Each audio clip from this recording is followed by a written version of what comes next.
ay medyo may edad na po, At si Lot, sapagkat si Lot ay ulila, sumama po siya dun sa kanyang tito, sa kanyang tiyuhin, kay Abraham.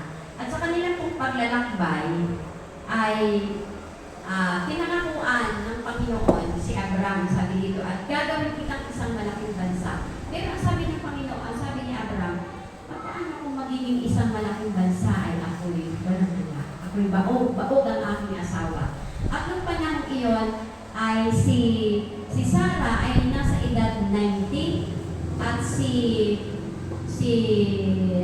Abraham ay 99 years old. Bago po pinangakuan si Abraham nang magkakaroon siya ng mga anak, ay kumbaga matagal silang naghintay. Matagal po silang naghintay. Kaya ang ginawa po ni Sarah ay siyempre gumawa ng paraan para magkaroon ng anak pero hindi sa kanya. Sabi ng Panginoon, sa iyong katawan manggagaling ang iyong binhi. Sabi dito ay, at gagawin kitang isang malaking bansa at ikaw ay aking pagpapalain at padadakilain ko ang iyong pangalan at ikaw ay magiging isang mabuting kapalaran. Sabi na, pinapangako ng Panginoon sa kanya. Kaya si Abraham ay umakon at si Lot nga po ay sumama. Yan. So, alam po natin ang kasaysayan. Hanggang sa si Abraham ay nagkaanak, inianak sa Isaac, at sa kanyang katandaan din, sa kasaysayan po ni Isaac, siya po ay nag-asawa sa Isaac ng 40 years old. 40 years old po.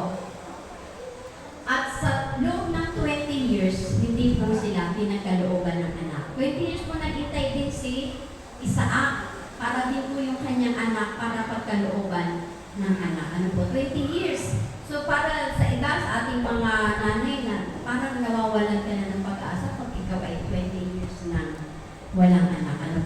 So, ang sabi, sa kasaysayan, si Isaac ay naghintay ng matagal na panahon. Siya po ay, nung anak niya si Isaac, siya po ay 60 years old na. Pero nung sila po ay naging mag-asawa ni Rebecca, siya po ay 40 years old. So 20 years po naghintay, Kaya po siya ay nanalangin sa Panginoon.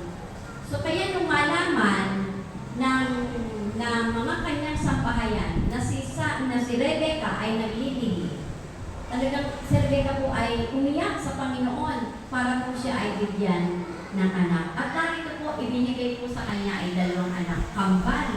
Na nasa kanyang sinapupunan, doon pa lang po sa sinapupunan ni Rebecca, nag-aaway na po itong 2 ito. Nag-aaway na sila.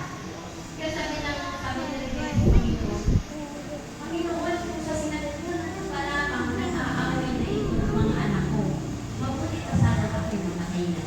Pero ang sabi ng Panginoon, hindi, sapagkat sa inyo gagaling ang malaking bansa at kayo ay pagpapalaan. Sabi dito, and then he got 2 at once. Sabi, you can imagine the excitement among all the servants in the camp when twins were born to their master.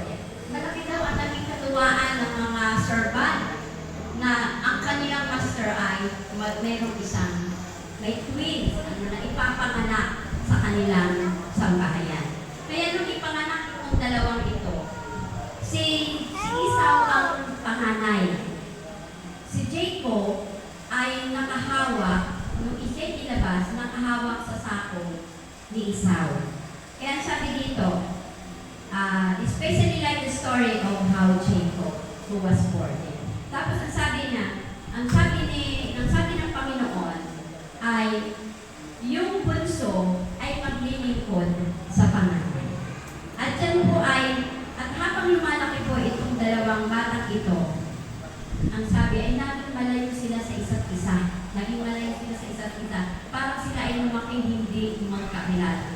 Hindi kagaya ng usually na mga kambal na sila ay lumaki, magkasama, ano man ang kanilang laruan, ano man ang kanilang gamit, ay pareho. At minsan ay mayroon kapang pagkakapareho ng kanilang personalidad. Pero itong 2 kambal na ito, nang inianak ni Rebecca, si Jacob at si Esau, ay mayroon na po silang different personality. Si Esau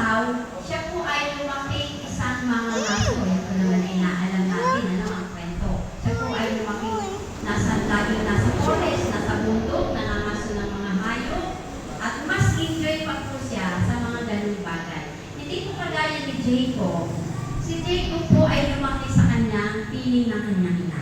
Kaya po, yung mag-asawa ay meron pa rin paborito. Yung tatay, ang paborito ay yung panganay, at yung pong bunso, ang paborito ng kanyang ina. So, si Jacob po ay lumaki sa kanilang tahanan. Mahilig siyang magluto, kumbaga ay lumaki siya sa piling ng kanyang ina. At lagi niyang sa pag may time po si Jacob at saka si Rebecca, sinasalaysay po, ikinukwento po ni Rebecca kay Jacob yung mga pangako ng Panginoon sa kanila magmula pa sa pangako ni Abraham hanggang sa kanilang kasalukuyan. At ang sabi ng ni Rebecca sa kanyang anak, alam mo anak, ang sabi ng Panginoon ay ang bunso, ang panganay, ang paglilingkod sa panganay. Yung bunso, yung panganay maglilingkod sa bunso. Tumaling sa puso ang isip ni Jacob, paano mangyayari yun? Ay ang birthright ay wala sa kanya. Alam po natin, kapalamunan nila, ang pagiging isang panganay ay napakahalaga. Ano po, lalo pag lalaki. Nasa kanila yung inheritance, ano say, dalawa, double ang inheritance na mamanahin ng panganay kaysa dun sa pangalawa, pangatlo, hanggang sa pang-apat. Ano po. So, iniisip ni Jacob, paano mo makukuha yung birthright na aking kapatid? Paano mangyayari yun? So, iniisip-isip niya yun. Hanggang dumating po ang time na eto na, dumating na yung pagkakataon